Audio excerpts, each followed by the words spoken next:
12th class का geography जो है उसका लेक्चर रहेंगे। तो अपने आप पहले इसके सिलेबस की बात कर लेते हैं। अपने जो 12th क्लास की ज्योग्राफी है उसके अंदर टोटल जो है वो 25 पार्ट है और 25 पार्टों को 2 खंडों के अंदर विभाजित किया गया है, खंड ए और खंड ब। खंड ए और खंड ब ये दोनों जो हैं इनके अंक जो है निर्धारित किए गए हैं 28 और खंड ब के लिए जो है वो 28 निर्धारित किए गए। अब खंड ए की बात करते हैं तो इसके अंदर अपने आता है फर्स्ट यूनिट फर्स्ट आती है, जिसके अंदर अपने पहला लेसन आता है मानव भूगोल और सेकंड लेसन जो है वो आता है विश्व की प्रमुख जनजातियां।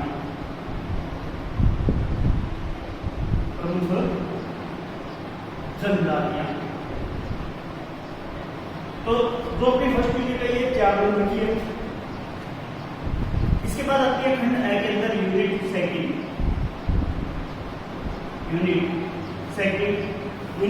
जो है वो विश्व की जनसंख्या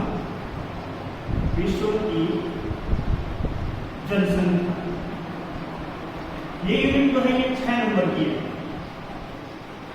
अब 6 नंबर की यूनिट है। इसके अंदर अपने जो लेसन आते हैं वो तीसरा लेसन आता है, चौथा लेसन जो है वो आता है और पांचवा लेसन जो है वो आता है।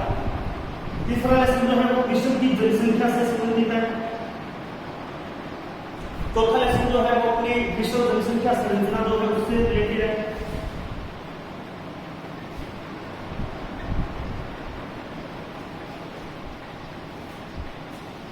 संरचना से संबंधित है। और पांचवा लेसन जो है वो अपने जनसंख्या प्रवास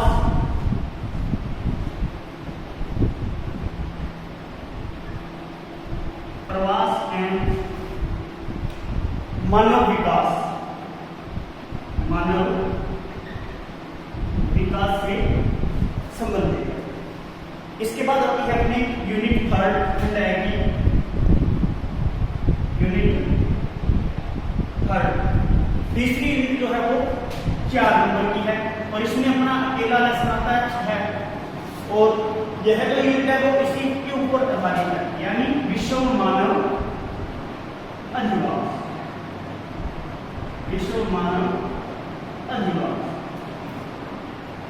इसके बाद आती है अपनी यूनिट 4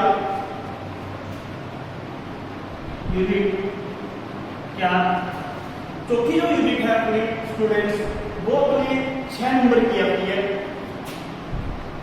6 नंबर की जो है ये यूनिट आती है और इसमें जो है विश्व में मानव व्यवसाय जो है उसके बारे में अध्ययन किया जाता है। मानव व्यवसाय इसके बारे में क्या है अध्ययन किया जाता है। इसके अंदर अपने जो है लेसन आता है 7, 8 और 9। ये जो लेसन है वो इसमें आते हैं। 7वां लेसन जो है वो अपनी मानव व्यवसाय से संबंधित है, जिसमें इसके प्रकार वगैरह जो है वो आ जाते हैं मानव व्यवसाय के अंदर। 8वां लेसन जो है वो प्राथमिक व्यवसाय से है। प्राथमिक व्यवसाय जैसे अपने आप खेल करना, मछली पकड़ना, भोजन संग्रहण करना, ठीक है, तो ये सारे इसमें आ जाते हैं। 9वां जो है वो द्वितीयक व्यवसाय से संबंधित लेसन है, जिसमें अपने द्वितीयक व्यवसाय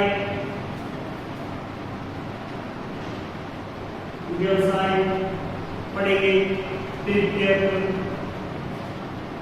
चतुर्थ और पंचम। तो ये सारे अपने व्यवसाय जो है वो 9वें लेसन के अंदर पढ़ेंगे। इसके बाद अपने यूनिट आती है 5th। इसके अंदर अपने खंड ए के अंदर तो यूनिट 5th जो है वो विश्व में अपनी जो परिवहन है, विश्व में परिवहन एवं संचार इससे संबंधित है। और ये जो यूनिट है वो आपकी 4 नंबर की आती है। इसके अंदर अपने लेसन आता है 10 विश्व में परिवहन एवं संचार एवं संचार। 11 नंबर लेसन आता है अपने विश्व में अंतरराष्ट्रीय व्यापार। इसके बाद आती है अपनी यूनिट 6 जो कि पर्यावरण से संबंधित है। ये यूनिट जो है वो अपने 2 नंबर की आती है और इस यूनिट में आता है अपना 12वां लेसन पर्यावरणीय समस्याएं एंड समाधान। तो ये अपनी खंड ए की 6 यूनिट है जो आती है। इसके अलावा इसमें आता है मानचित्र का कार्य। मानचित्र कार्य जो आता है विश्व का 2 नंबर का। तो इस प्रकार से ये जो अपनी फर्स्ट यूनिट है वो 28 नंबर की है। खंड ए जो है अपने 28 नंबर का आता है। इसमें अपने 6 यूनिट जुड़ी हुई है, इनके बारे में स्टडी की जाती है। इसी प्रकार अपने खंड बी के अंदर यूनिट्स बांटी गई है। तो खंड बी की अगर बात करें तो खंड बी जो है वो बांटा गया है। और खंड बी के अंदर अपने जो पढ़ते हैं वो पढ़ते हैं भारत जनसंख्या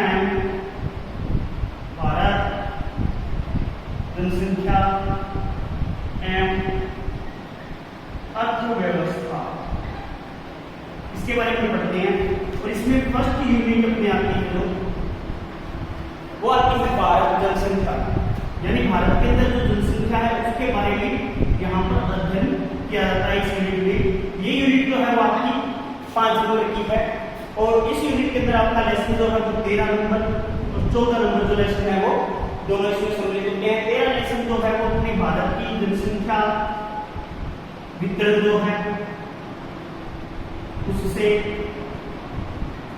घनत्व से और वृद्धि जो है उससे संबंधित है एवं वृद्धि से।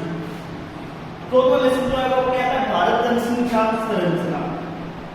भारत जनसंख्या संरचना यानी इसके अंदर अपने जो है वो आयु वर्ग वगैरह जो है लिंगानुपात जो है उसके बारे में अध्ययन किया जाता है। किस प्रकार से अपने यहाँ पर है साक्षरता की क्या संरचना है, वो सारी जो चीजें हैं वो जनसंख्या संरचना के अंदर में पढ़ी जाती है। यूनिट 2 आती है आगे अपनी। तो यूनिट 2 जो है वो है संसाधन से संबंधित संसाधन और ये यूनिट जो है ये भी 5 नंबर की है। इसके अंदर आपका लेसन आता है 15 नंबर, 16 नंबर और 17 नंबर। 15 नंबर का लेसन है आपका वो संसाधनों का वर्गीकरण, संसाधनों का वर्गीकरण जो है उससे संबंधित है। इसके अंदर अपने संसाधनों का वर्गीकरण पढ़ेंगे, उसका जो संरक्षण है, संरक्षण के बारे में और पोषणीय विकास, पोषणीय विकास जो है उसके बारे में पढ़ेंगे। तो ये इससे संबंधित है। 15वां लेसन। 16वां लेसन जो है उसमें जैविक और अजैविक जो संसाधन है उनके बारे में अपने अध्ययन करेंगे। सारा जैविक एवं अजैविक संसाधन,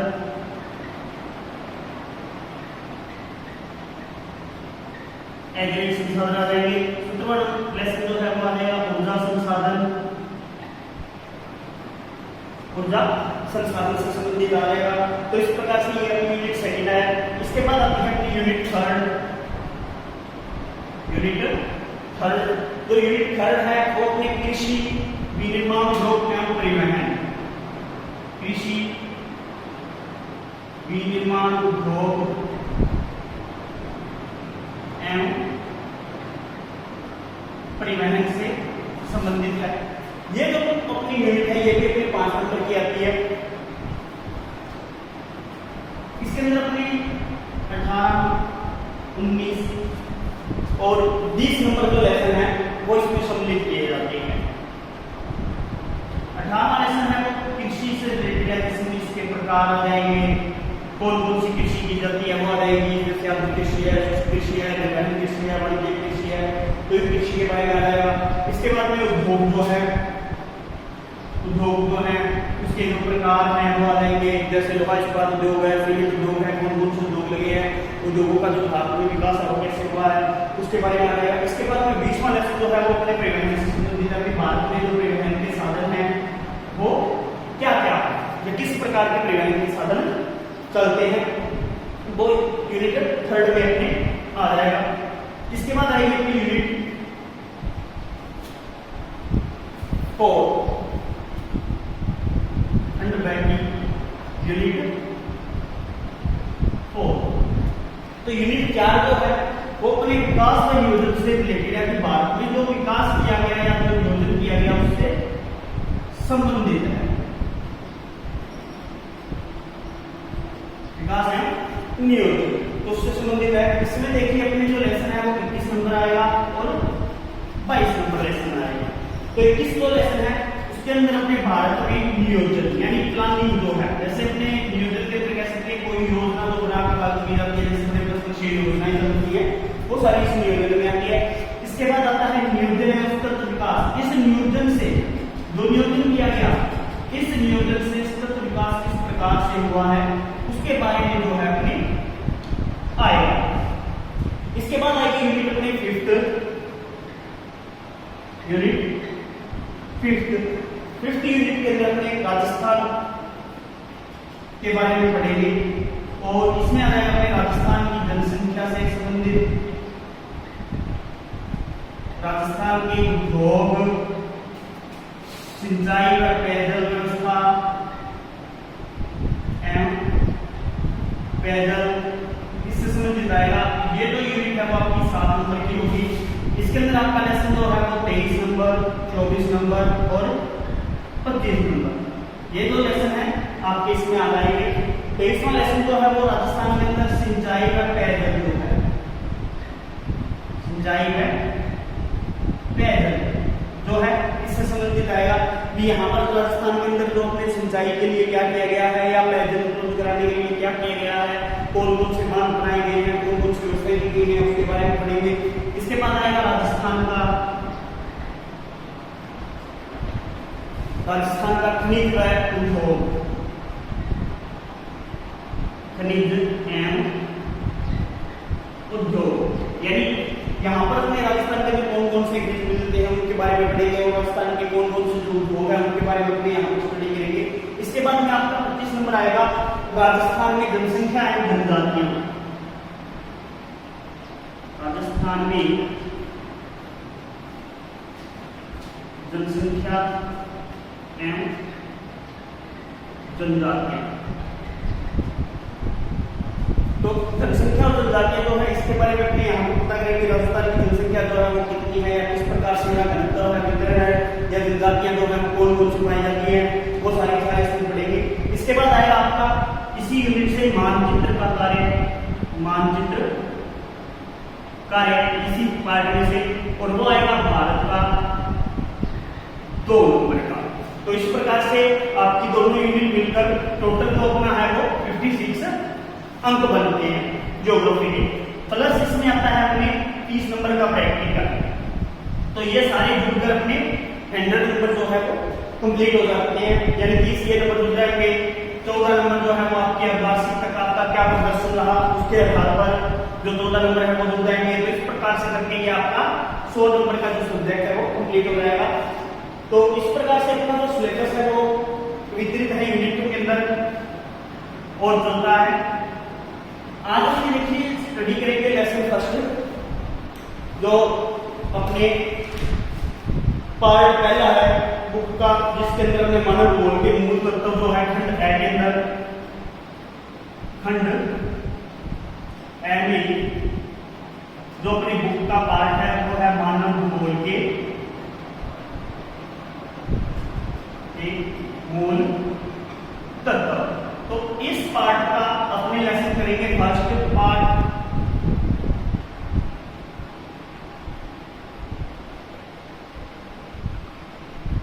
फर्स्ट है मानव भूगोल। तो देखिए अपने जब ज्योग्राफी 11th क्लास में पढ़ी थी तो अपनी 11th क्लास के अंदर पढ़ा था कि भूगोल जो है इसकी क्या है, दो प्रमुख शाखाएं होती हैं, प्रमुख शाखाएं होती हैं। और उन दोनों प्रमुख शाखाओं में एक तो है इसकी शाखा भौतिक भूगोल और दूसरी जो है वो अपने आती है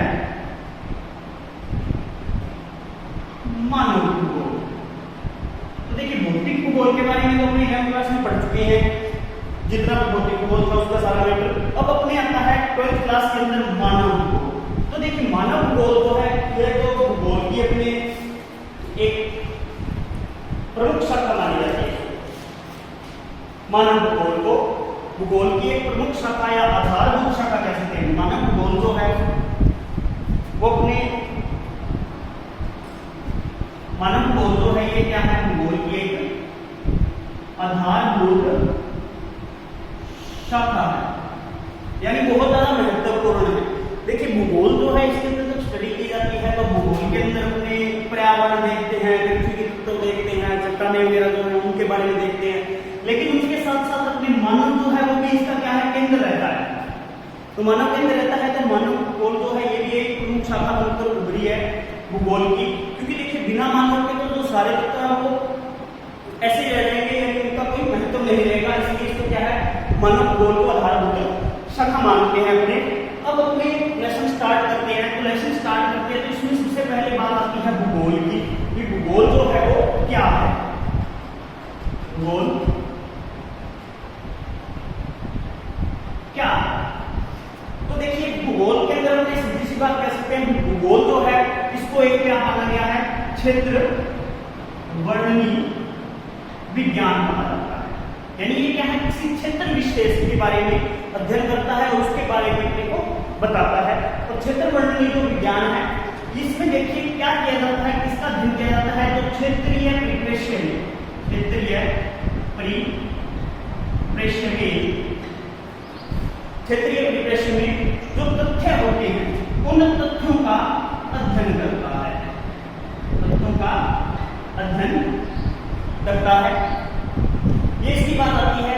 तो देखिए अब जो भूगोल है ये एक अध्ययन विषय के रूप में जो समाकलनात्मक होते हैं या आनुभविक होते हैं या जो व्यवहारिक घटनाएं होती हैं उन सब के बारे में अध्ययन करता है। तो वो क्या है, अपने भूगोल बनता है। और जब इसको देखिए, जब भूगोल के अंदर ये सारे तथ्य जो हैं इन तथ्यों को समय के साथ जोड़कर पढ़ा जाता है तो वो भूगोल कहलाने लगता है। अब इसके बाद इसमें आता है मानव भूगोल। अब बात करेंगे मानव भूगोल की, क्योंकि मानव भूगोल आधारभूत शाखा है, अपने मानव भूगोल को ही पढ़ना है। तो मानव भूगोल, अब देखिए मानव भूगोल के अंदर अपने कह सकते हैं भी मानव भूगोल के अंदर जो मनुष्य का भौतिक पर्यावरण है या सांस्कृतिक पर्यावरण है और उन भौतिक और सांस्कृतिक पर्यावरण की जो घटनाएं होती हैं उन घटनाओं के बीच जो संबंध होता है वो कहलाता है मानव भूगोल कहलाता है। जिसमें अपने किसी स्थान विशेष की या संसार में घटने वाले जो विभिन्न प्रकार की क्रियाएं हैं जो मनुष्य द्वारा की जाती है, सामाजिक रूप से की जाती है, वो सारी की सारी मानव भूगोल में आती है। और इसको अपने सीधा कह सकते हैं भौतिक पर्यावरण, भौतिक पर्यावरण एवं सांस्कृतिक वातावरण, सांस्कृतिक वातावरण। तो ये दोनों जो है इन दोनों के जो वातावरण है या पर्यावरण है इनके बीच में जो संबंध है या मानवीय परिघटनाएं जो होती हैं उन सब के बारे में जो पढ़ा जाता है वो मानव भूगोल कहलाता है। इसके बाद देखिए मानव भूगोल के अंदर बात आती है कि मानव भूगोल का अध्ययन क्यों किया जाता है, किस लिए किया जाता है। तो मानव भूगोल में देखिए किसका अध्ययन होता है, इसमें जो अध्ययन किया जाता है मानव भूगोल में वो अध्ययन किया जाता है मानवीय तथ्यों का।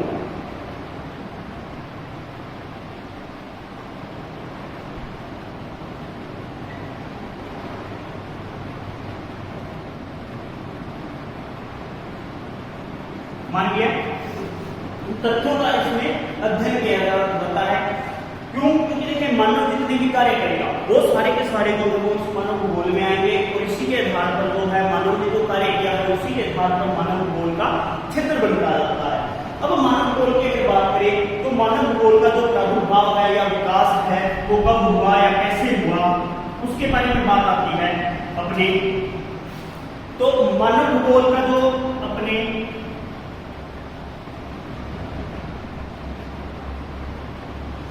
मानव भूगोल का प्रादुर्भाव या विकास के बीच का क्या हुआ है, प्रादुर्भाव एवं विकास जो है कब हुआ या कैसे हुआ, किस प्रकार से हुआ। तो इसका जो मानव भूगोल का जो प्रादुर्भाव है या विकास है इसको अपन ने माना था कि ये जो 18वीं शताब्दी है उसके बाद में मुख्य रूप से इसका जो है वो विकास हुआ मानव भूगोल का। और उसके बाद में मानव भूगोल ने लगातार तरक्की की है और आगे बढ़ता गया है और अलग अलग अध्ययन होते गए हैं। कुछ बहुत सारे जो विद्वान हुए उन्होंने इसकी अलग अलग परिभाषाएं की, अलग अलग समय में अलग अलग चीजें जो है वो मानव भूगोल के बारे में इन्होंने बताई है। इसके बाद अपने आती है मानव भूगोल की परिभाषाएं।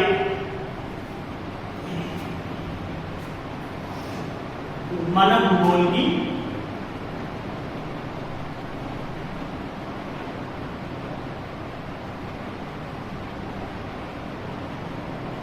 परिभाषा।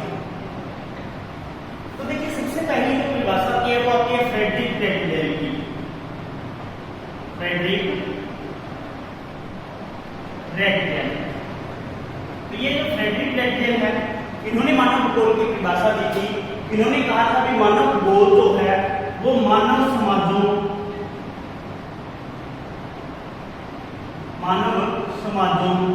एवं धरातल के बीच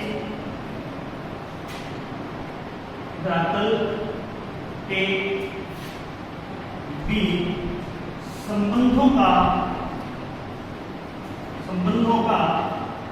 अध्ययन है।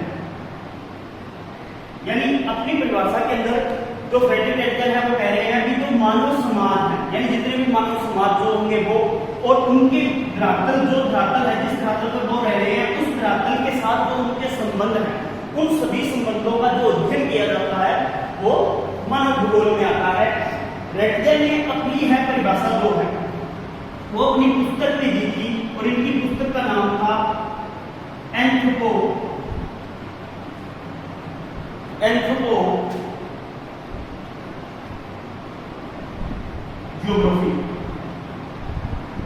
एंथ्रोपोज्योग्राफी जो है इस पुस्तक में इन्होंने अपनी परिभाषा दी थी। अब देखिए फ्रेडरिक रेटजेल जो है इन्होंने ये परिभाषा भूगोल का जनक भी कहा जाता है। तो फ्रेडरिक रेटजेल को आधुनिक मानव भूगोल का जनक कहते हैं। अब देखिए यहाँ पे क्वेश्चन जो है वो इस प्रकार से आ सकता है भी या किसी की परिभाषा लिख के दे देंगे भी मानव भूगोल में मानव समाजों और धरातल के बीच संबंधों का अध्ययन जो है वो मानव भूगोल कहलाता है। यह कथन किसने दिया है, या इस प्रकार से लिख देंगे ये एंथ्रोपोज्योग्राफी जो पुस्तक है वो किसने लिखी है, फ्रेडरिक रेटजेल ने जो पुस्तक लिखी वो किसने लिखी, आधुनिक मानव भूगोल का जो जनक है या पिता है वो किसे कहा जाता है। तो इस प्रकार के क्वेश्चन जो है वो यहाँ पर बन सकते हैं। तो ये अपने फ्रेडरिक रेटजेल जो है इन्होंने ये परिभाषा दी थी। इसके बाद दूसरी परिभाषा जो है डेफिनेशन जो है वो आती है अपने एलन सैम्पल की। सेकंड जो है आती है एलन सैम्पल। देखिए एलन सैम्पल जो थी ये फ्रेडरिक रेटजेल जो थे फ्रेडरिक रेटजेल की शिष्या थी या अपने कह सकते हैं उनकी अनुयायी थी और ये अमेरिकन भूगोलवेत्ता थे। एलन सैम्पल जो थे या ये जो थी अमेरिकन भूगोलवेत्ता थी और इन्होंने जो डेफिनेशन दी थी वो ये दी थी कि मानव भूगोल जो है उसके अंदर चंचल मानव और अस्थायी अस्थायी पृथ्वी, ये पारस्परिक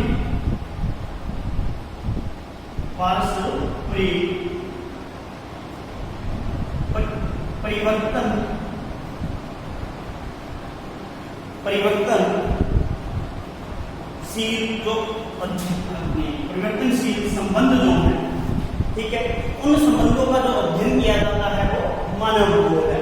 यानी ये कहते हैं अपनी परिभाषा में एग्जांपल में मानव जो है, चंचल मानव जो है वो, और जो अस्थायी पृथ्वी है, यानी पृथ्वी जो है वो अस्थायी नहीं रहती है, स्थायी नहीं रह सकती है, अस्थायी रहती है, चलती रहती है, उसके बीच में यानी मानव और अस्थायी पृथ्वी के बीच जो पारस्परिक परिवर्तनशील संबंध है, उन संबंधों का जो अध्ययन है वो क्या कहलाता है, अपने मानव भूगोल कहलाता है। इनकी जो बातें बताई थी मैंने, एक क्या बताई थी, ये रेडबेक की शिष्या थी,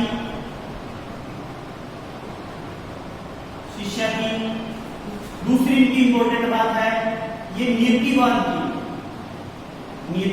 की कट्टर समर्थक थी और अमेरिकन भूगोलवेत्ता थी,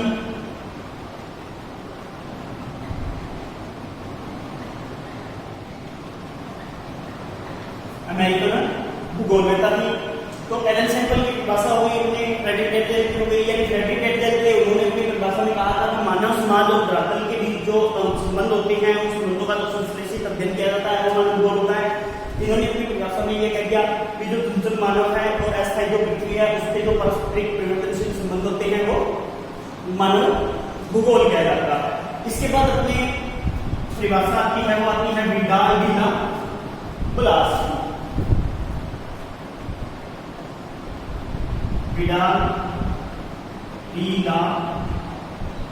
ब्लास जो है, इनकी डेफिनेशन आती है। तो इनकी जो डेफिनेशन है, इन्होंने कहा था कि मानव भूगोल जो है वो पृथ्वी और मानव के पारस्परिक संबंध जो होते हैं, मानव और पृथ्वी के पारस्परिक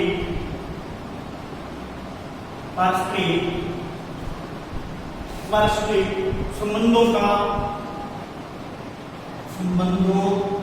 का एक नया विचार होता है। यानी ये अपनी परिभाषा कह रहे हैं कि अपने इसमें जो है मानव है या पृथ्वी जो है उसके पारस्परिक जो संबंध होते हैं वो संबंध क्या करते हैं, एक नए विचार को जन्म देते हैं और उस नए विचार के जन्म के आधार पर ही मानव भूगोल जो अपना कार्य करता है, जिसमें देखिए अपने पृथ्वी को नियंत्रित करने वाले जो भौतिक तथ्य हैं या नियम है वो आते हैं, या पृथ्वी पर निवास करने वाले जो जीव हैं उनका जो अपने पारस्परिक संबंध होता है वो इसमें शामिल होता है। अब इनकी बात करते हैं, विडाल डी ब्लास जो थे ये क्या थे, एक फ्रांसीसी भूगोलवेत्ता थे।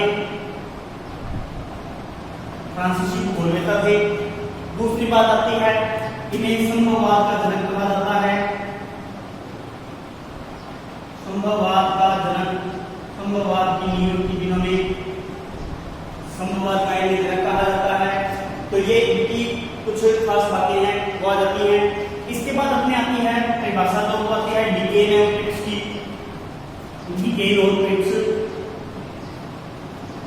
डिकेन और पिट्स इनकी परिभाषा आती है और ये अपनी परिभाषा में कहते हैं मानव और उसके कार्य का समावेश। जैसे कितनी बात कहती है, मानव और उसके कार्य का समावेश जो किया जाता है वो मानव भूगोल में किया जाता है। यानी डिकेन और पिट्स ये बात कहते हैं कि मानव भूगोल में मानव और उसके कार्यों को समाविष्ट किया जाता है तो वो मानव भूगोल बन जाता है। तो ये अपनी इसकी परिभाषा की है, जिसमें अपने देखिए सबसे पहले अपने भूगोल के बारे में जाना था कि भूगोल क्या होता है। तो भूगोल के बारे में आपको बता दें कि भूगोल जो क्या है, एक क्षेत्रवर्णनीय विज्ञान है, क्या करता है, क्षेत्रीय परिवेश तथ्यों का अध्ययन करता है। इसके बाद में मानव भूगोल क्या होता है उसके बारे में जाना था। मानव भूगोल जो है वो भौतिक पर्यावरण, सांस्कृतिक पर्यावरण जो होता है उनके बीच जो संबंध बनते हैं उन संबंधों का अध्ययन करता है किसी स्थान विशेष के रूप में या विशेष अवस्था के रूप में, तो वो मानव भूगोल कहलाता है। मानव भूगोल में जो अपने प्रमुख रूप से अध्ययन किया जाता है उसका क्या जाता है, मानवीय तथ्यों का किया जाता है। इसके बाद अपने पढ़ा था मानव भूगोल जो उसका प्रादुर्भाव हुआ 18वीं शताब्दी में हुआ, उसकी परिभाषा जाती है फ्रेडरिक एंडल की। तो फ्रेडरिक एंडल जो है वो परिभाषा में किससे संबंधित करते हैं, मानव समाज और धरातल के बीच जो संबंध होते हैं उनको करते हैं। इसके अलावा उन्होंने एक पुस्तक लिखी थी जिसका नाम था एंथ्रोपोजियोग्राफी, और अपनी जो ये परिभाषा की डेफिनेशन थी वो भी उन्होंने एंथ्रोपोजियोग्राफी पुस्तक में ही लिखी थी मानव भूगोल के लिए। इसके बाद इनकी बात आती है कि क्या कहा जाता है, फ्रेडरिक एंडल को आधुनिक मानव भूगोल का पिता कहा जाता है। इसके बाद आती है एलन सैंपल। तो एलन सैंपल जो है वो अपनी परिभाषा में कहते हैं विद्यंतल मानव जो है और जो अस्थायी पृथ्वी है उसके बीच जो संबंध होता है वो इसका अध्ययन करता है। डार्विन क्लास आते हैं, ये मानव और पृथ्वी के जो वास्तविक संबंध बनते हैं उससे जो नया विचार उत्पन्न होता है उसको मानव भूगोल बोलते हैं। डिकेन और ब्रिक्स कहते हैं कि मानव और उसके कार्य को समाविष्ट किया जाता है। इसके बाद अपनी बात आती है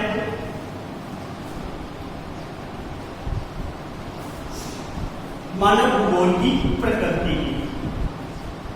मानव भूगोल की प्रकृति। तो देखिए मानव भूगोल की जो प्रकृति है, इस प्रकृति को स्पष्ट करने के लिए एक भूगोलवेत्ता थे जीन ब्रूस।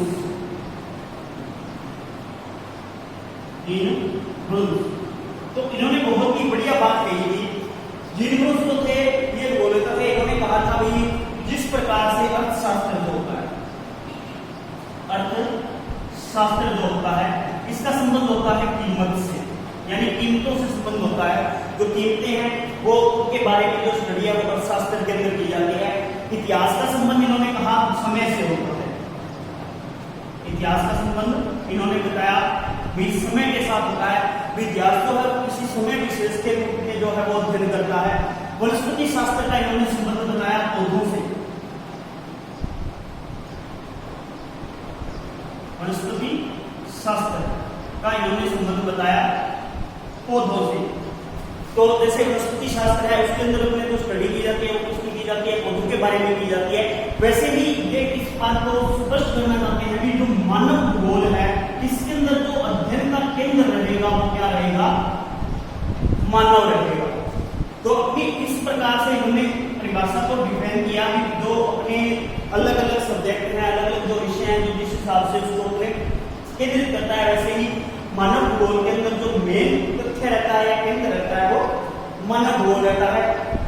तो देखिए अपने इसका जो केंद्र है भूगोल का वो मेन मानव रहेगा और इसके अंदर हमें पढ़ा जाएगा कब, कैसे, क्यों, क्या हुआ, क्या किया, क्या नहीं किया गया मानव के द्वारा, तो उसके बारे में अपने पढ़ा जाता है। और पृथ्वी पर अपनी जितनी भी चीजें देखी जाती हैं, यानी जो प्रकृति द्वारा निर्मित है, कुछ चीजें जो है प्रकृति से उपलब्ध हुआकर मानव ने निर्मित की है, तो उन सबको अपने जब अध्ययन करते हैं तो वो मानव भूगोल की प्रकृति बन जाता है। यानी जितनी भी चीजें हैं उनको अपने रखा जाता है और मानवीय जो क्रियाकलाप है वो हमेशा मानव भूगोल के अंदर क्या रहेंगे, केंद्र में रहेंगे। मानवीय क्रियाकलाप जो होते हैं वो केंद्रीय बिंदु होते हैं मानव भूगोल के। तो इसी प्रकार से इन्होंने मानव भूगोल की प्रकृति को स्पष्ट किया। अब आगे बात आती है अपने मानव भूगोल का विषय क्षेत्र।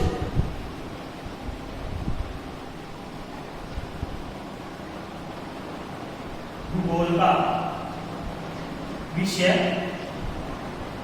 क्षेत्र।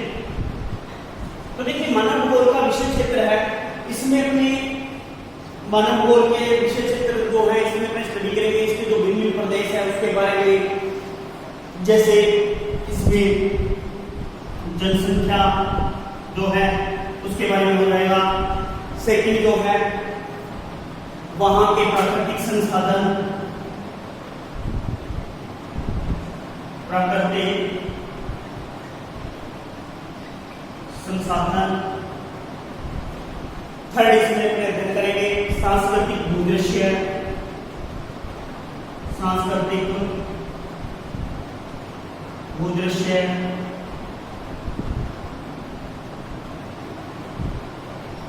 सांस्कृतिक भूदृश्य जो है उनके बारे में पढ़ेंगे, जो मानते हैं उनके बारे में, पारस्परिक संबंधों का अध्ययन, पारस्परिक संबंधों का अध्ययन जो है उसके बारे में किया जाता है। तो अब इस प्रकार से देखा जाए तो मानव भूगोल का जो विषय क्षेत्र है ये काफी व्यापक बन जाता है और इसमें ये सारे के सारे जो तथ्य हैं इनको शामिल किया जाता है। पारस्परिक संबंधों का अध्ययन जो है इसको शामिल किया जाता है। कालिक अनुक्रम जो है, कालिक अनुक्रम, इस तथ्य को भी इसमें शामिल किया जाता है। प्रादेशिक संगठन,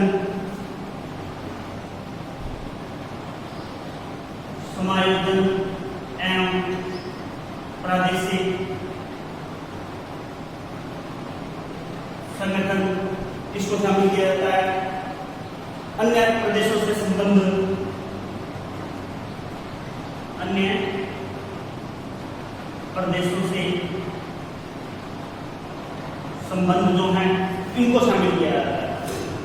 अब विषय क्षेत्र के अंदर जनसंख्या के बारे में पढ़ेंगे। मानव भूगोल के अंदर जो जनसंख्या है वो कैसे निवास कर रही है, किस प्रकार से अपना जीवन चला रही है, क्या क्या वो वर्क कर रही है, उसके बारे में पढ़ेंगे। अब प्राकृतिक संसाधन यानी जहाँ पर वो जनसंख्या निवास कर रही है वहाँ पर क्या क्या प्राकृतिक संसाधन है, क्या क्या प्राकृतिक संसाधन प्राप्त हो रहे हैं, जैसे मिट्टी, ठीक है, खनिज, वनस्पति, जल, ठीक है, इस प्रकार से वहां पर प्राप्त हो रहे हैं। सांस्कृतिक भूदृश्य में यानी वहां पर समाज की संरचना क्या है, उत्सव किस प्रकार करते हैं, समारोह क्या बनाए जाते हैं, समाज का संगठन कैसा है, कितने धर्म है, कितनी भाषाएं बोली जाती हैं, कितनी जातियां हैं, वो सारी आ जाती हैं। पारस्परिक संबंधों का अध्ययन यानी वो समाज में जिस समाज में रह रहे हैं उस समाज के अंदर उनके जो है वो पारस्परिक संबंध आपस में है या नहीं है, बने हुए हैं या नहीं बने हुए, वो सारा जो अध्ययन है वो इसमें आता है। समायोजन या प्रादेशिक संगठन यानी मनुष्य जो है वो किसी इलाके में रहने लग गया और उस इलाके में रहकर उसने किस प्रकार से समायोजन किया है। यानी एक कोई इलाका है, देखिए एक तो ये मैदानी इलाका है, एक ये क्या है, ये एक मैदानी इलाका है, ये मैदान का हो गया, ये पर्वतीय हो गया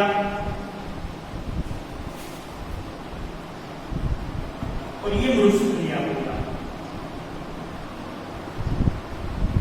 अब देखिए ये तीन इलाके हैं, तीनों इलाकों के अंदर समायोजन और प्रादेशिक संगठन जो है वो अलग अलग होगा। मैदानी इलाके जो हैं पता है समतल मैदान होते हैं, पानी उपलब्ध होता है, अच्छा होता है, यहाँ पर उबड़ खाबड़ होता है, लेकिन उसमें भी उबड़ खाबड़ होता है। पर्वतीय क्षेत्र है तो यहाँ पर मनुष्य किस प्रकार से समायोजन करेगा या किस प्रकार से संगठन करेगा वो आएगा। मरुस्थलीय क्षेत्र के अंदर मनुष्य जो है वो किस प्रकार से निवास करेगा या कैसे अपना जीवन जो है वो बिताएगा वो आएगा।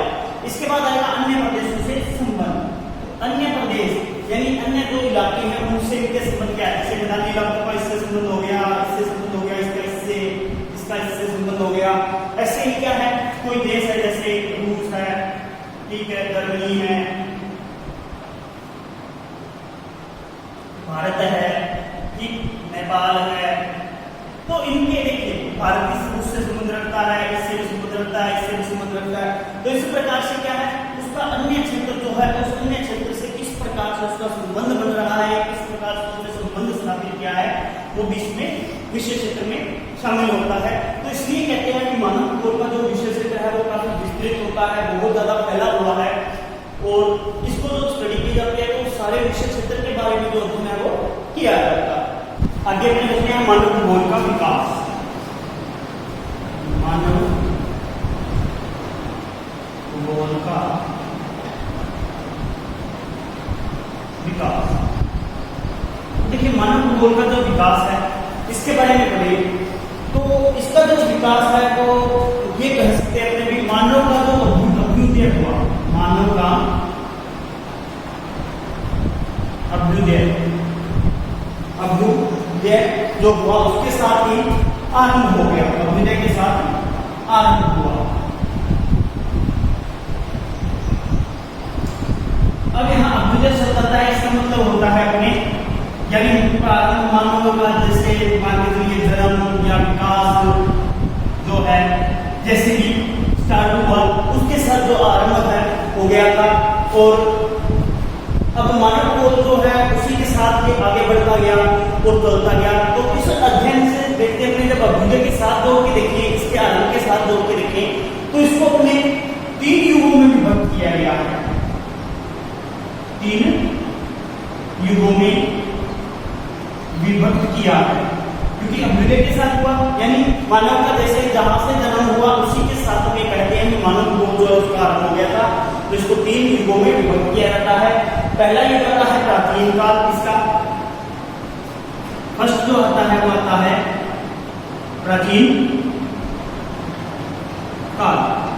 अब देखिए प्राचीन काल जो है इसमें अपने अगर बात करें तो प्राचीन काल के अंदर देखिए जो विभिन्न समाज थे उन समाजों के साथ जो मानव का अध्ययन था वो बहुत ज्यादा कम था, या एक दूसरे के साथ जो इनकी क्रियाएं थी मानव की वो भी बहुत ज्यादा कम थी, क्योंकि ये देखिए एक दूसरे के बारे में जो था ना उस समय प्राचीन काल के अंदर इनका ज्ञान सीमित था, ज्ञान सीमित था।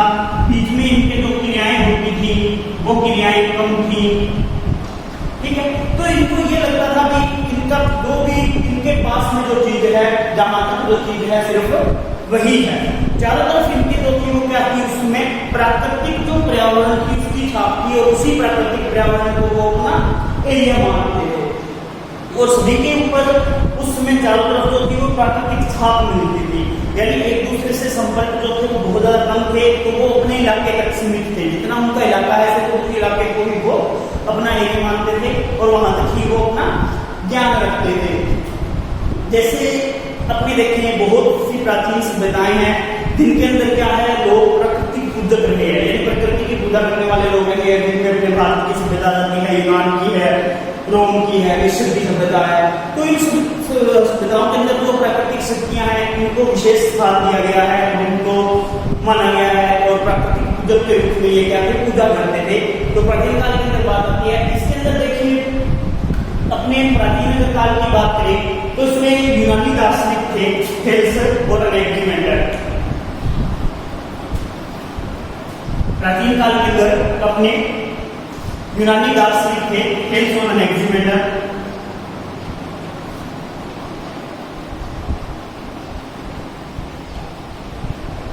थेल्स और एनाक्सिमेंडर। तो एनाक्सिमेंडर जो थे, एनाक्सिमेंडर ये यूनानी दार्शनिक थे, और इन्होंने मानव समाज के ऊपर जलवायु और वनस्पति का प्रभाव बताया। इन्होंने कहा कि जलवायु व वनस्पति जो है उसका प्रभाव, वनस्पति का प्रभाव मानव समाज पर है या मानव समाज पर रहता है। ये तो यूनानी दार्शनिक थे। अरस्तु ने उसमें प्राचीन काल को परिभाषित किया, तो उन्होंने कहा, अरस्तु जो थे एक दार्शनिक थे, तो अरस्तु ने कहा कि वातावरण का प्रभाव पड़ता है लोगों पर। लोगों पर क्या होता है, वातावरण का प्रभाव पड़ता है। इस प्रभाव के कारण, वातावरण के प्रभाव के कारण जो ठंडे प्रदेशों के, ठंडे प्रदेशों के जो लोग होते हैं वो लोग क्या होते हैं, बहादुर होते हैं। यानी अरस्तु ने कहा कि ठंडे प्रदेश के जो लोग हैं वो क्या होंगे, बहादुर होंगे। और गर्म प्रदेश, गर्म प्रदेश जैसे इन्होंने लिया एशिया, गर्म प्रदेश जैसे एशिया, और गर्म प्रदेशों के जो लोग हैं वो क्या होंगे, शुष्क होंगे। गर्म प्रदेशों के लोग जो हैं वो क्या होंगे, शुष्क होंगे। इसके बाद अपनी बात आती है हिकेटियस की। हिकेटियस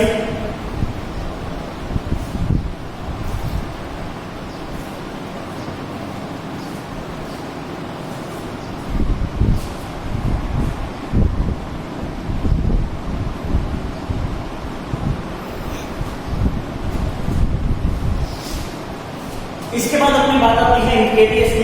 तो हिकेटियस जो हैं, ये भी प्राचीन काल में हुए हिकेटियस। और हिकेटियस ने क्या किया, जो भौगोलिक ज्ञान था, यानी उस समय का समाज में फैला हुआ जो ज्ञान था, उस वातावरण में जो भौगोलिक ज्ञान था, उस भौगोलिक ज्ञान को इन्होंने व्यवस्थित किया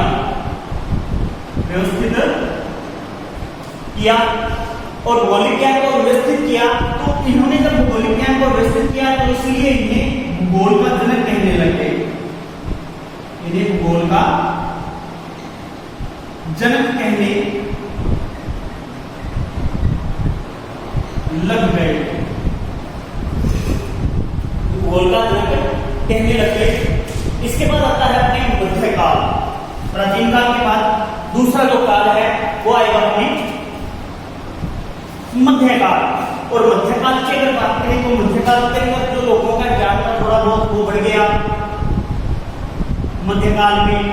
तो उस ज्ञान के फलस्वरूप इनका जो संबंध है वो बाहरी इलाकों के साथ होने लग गया, बाहर के बारे में ये जानने लगे, दूसरे प्रदेशों के बारे में ये जानने लगे, तो अन्य लोगों से इनका संपर्क जो है वो बढ़ने लग गया। तो मध्यकाल में क्या हुआ, नौचालन संबंधी, नौचालन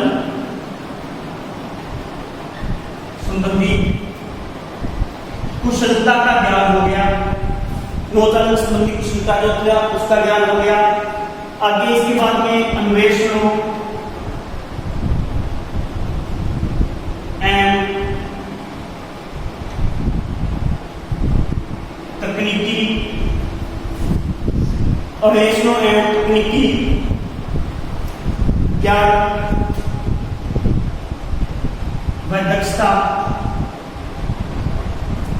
जो थी वो बढ़ गई। उससे जो थे दूसरे देश जो थे या दूसरे लोग जो थे उनके विषय में जो है वो जानने लगे। उपनिवेश काल में बढ़ा, व्यापारिक प्रदेश जो है वो स्थापित हुए, व्यापारिक कॉलोनियां जो है वो स्थापित होने लगी, व्यापार से रुचियां जो है वो बढ़ने लगी थी, जुड़ चुके थे। तो इस प्रकार से इस समय जो था खोजों और अन्वेषणों के कारण जो ज्ञान कोश भंडार था लोगों का उसके अंदर वृद्धि हो गई और मध्यकाल के अंदर लोग जो है वो एक दूसरे के संपर्क में आने लग गए। तीसरी बात आती है अपने आधुनिक काल।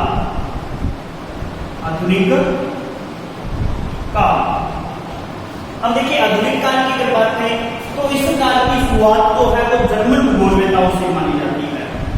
जर्मन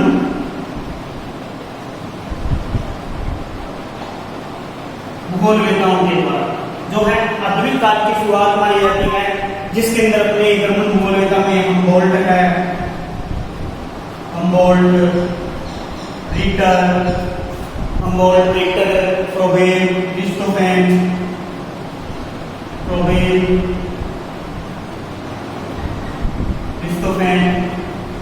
ये जो है सारे सम्मिलित हो जाते हैं। इसमें फ्रेडरिक एडलर है, ये सारे इसमें शामिल हो जाते हैं। इसके अलावा फ्रांस में भी इसका बहुत ज्यादा विकास हुआ, फ्रांस में भी मानव भूगोल का विकास हुआ।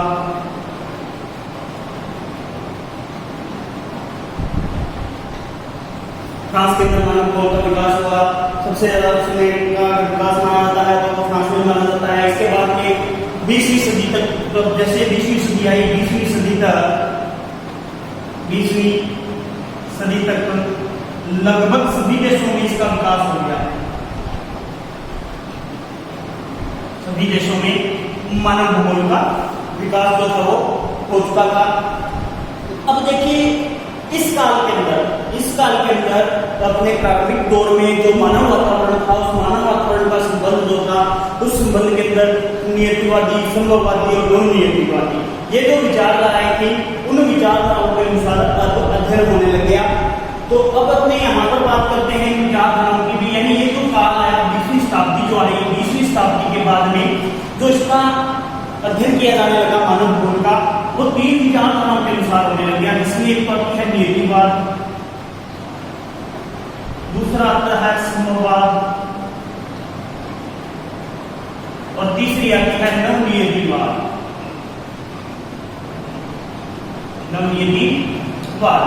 तो ये 3 विचारधाराएं जो है, इन 3 विचारधाराओं के आधार पर जो है मानव भूगोल का अध्ययन किया जाने लग गया।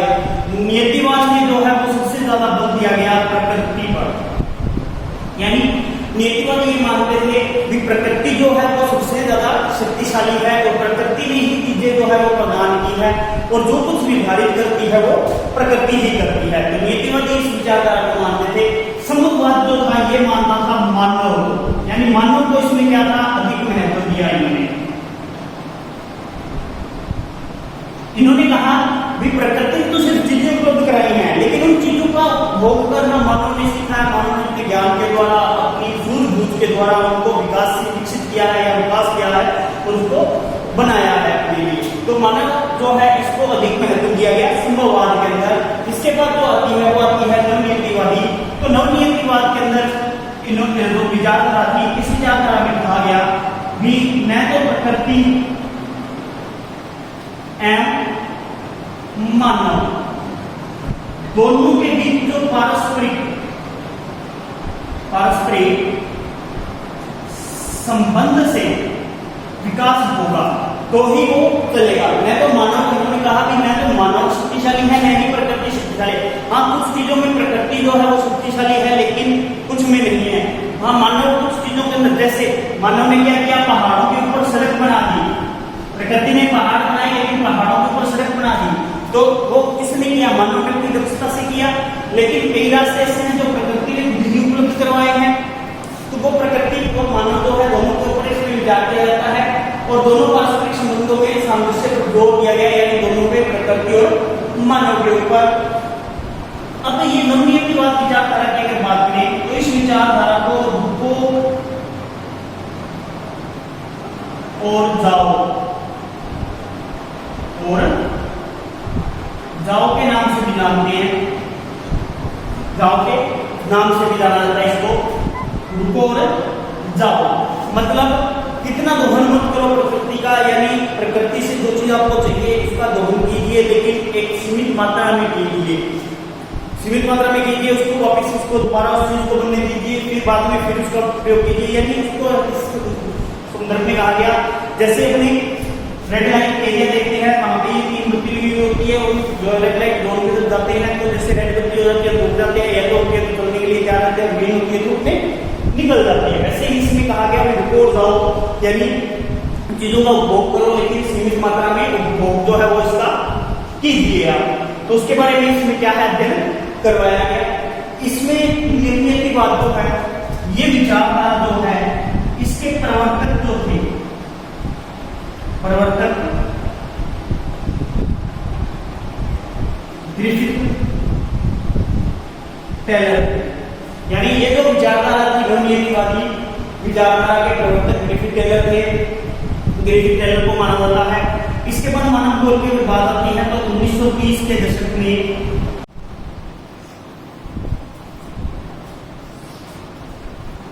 तो प्रयोग करते हैं मानव कल्याणपरक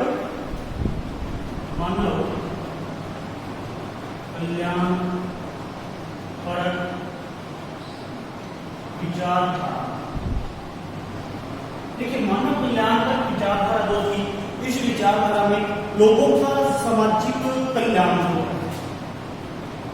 लोगों का सामाजिक कल्याण जो है उससे संबंधित विचार रखे गए, जैसे शिक्षा, आवास, स्वास्थ्य जैसे जो पक्ष थे, इन पक्षों को शामिल किया गया, इन पक्षों को शामिल किया गया। यानी यहाँ पर तो था क्या था, लोगों का जो मेरे कल्याण है उसके बारे में वहां पर बात की गई। यानी यहाँ पे नाम से है कल्याण पर विचारधारा, यानी कल्याण करना। तो यहाँ पर क्या था, लोगों का सामाजिक कल्याण करना था और उसके जो पक्ष थे वो पक्ष दो रखे गए, वो शिक्षा, आवास और स्वास्थ्य रखे गए। इसके बाद जो आती है वो भी आती है क्रांतिकारी विचारधारा। क्रांतिकारी विचारधारा। अब देखिए, क्रांतिकारी जो विचारधारा है, इस विचारधारा में जो लोग थे वो क्या थे, निर्धनता के बंधन में थे, निर्धनता के बंधन में थे। दूसरी जो बात थी वो क्या थी, उसमें सामाजिक असमानता थी, असमानता थी। तो देखिए, गरीबी जहां पर गरीबी होगी या सामाजिक असमानता होगी तो वहां पर क्या है, कभी ना कभी क्रांति जरूर होगी। तो अब क्या है, यहाँ पर इन निर्धनता के बंधनों के कारण और सामाजिक असमानता के कारण क्या है, क्रांतिकारी विचारधारा का जन्म हुआ। यानी लोगों ने कहा कि हमें भी यह अधिकार है कि हम भी क्या है, आपके बराबर हो जाए। यानी जो अमीर लोग थे वो क्या थे, अमीर थे, लेकिन जो गरीब थे वो बिल्कुल गरीब थे। तो समाज में छुआछूत वगैरह जो थी ये प्रथाएं थी। तो इस प्रकार से क्या हुआ, इस विचारधारा का विकास हुआ और क्रांतिकारी जो विचारधारा है इसने मार्क्स का जो सिद्धांत है उसका अनुसरण किया, मार्क्स के सिद्धांत का। और मार्क्स ने अपने सिद्धांत में सामाजिक जो बंधन है उसके कारण बताए थे, जिसमें गरीबी थी, ठीक है, निर्धनता थी। तो इस प्रकार के जो उन्होंने अपने सिद्धांत में किया था, तो मार्क्स के जो सिद्धांत है उसके बारे में उन्होंने जो है क्रांतिकारी विचारधारा ने इसको अपना लिया। इसके बाद आती है आचरण परक विचारधारा। आचरण परक विचारधारा, तो आचरण परक विचारधारा जो है उसकी अब अगर बात करेंगे, आचरण परक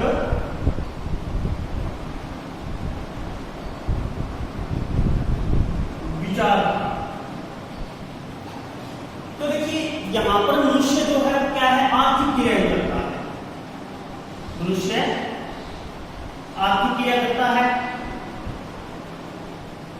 और आर्थिक क्रिया को क्या करता है, किस लिए करता है, आर्थिक क्रिया लाभ कमाने के लिए करता है। लेकिन आचरण परक विचारधारा में वो आर्थिक क्रिया करेगा, लेकिन उसका आर्थिक क्रिया करने का मतलब ये नहीं होगा कि वो क्या है, लाभ ही प्राप्त करना चाहता है, प्राप्त करना चाहता है। यानी वो ये नहीं सोचेगा आर्थिक क्रिया करते हुए कि वो यहाँ पर लाभ प्राप्त करना चाहता है, वो आर्थिक क्रिया करेगा, लेकिन आर्थिक क्रिया में भी वो क्या है, इस प्रकार की क्रियाएं करेगा कि उसको क्या है, वो ये नहीं सोचेगा कि लाभ ही मिले, लेकिन वो क्या है, लोगों के लिए, समाज के कल्याण के लिए भी कार्य करेगा, सामाजिक स्तर के सुधारने के लिए भी कार्य करेगा। तो इस प्रकार से जो आर्थिक क्रियाकलाप है वो उसको आगे बढ़ाएगा।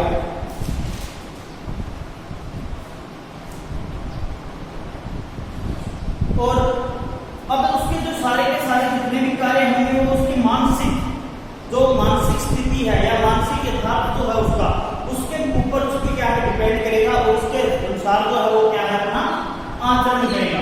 तो यहाँ पर आचरण पर विचारधारा आती है। तो इसी के साथ अपना स्टूडेंट्स ये लेसन जो है वो कंप्लीट होता है और इसके आप नोट्स बना लेना, बहुत बढ़िया तरीके से बताया गया है आपको। और कल अपने जो है सेकंड लेसन करेंगे आगे इसी के अंदर। Thank you for watching.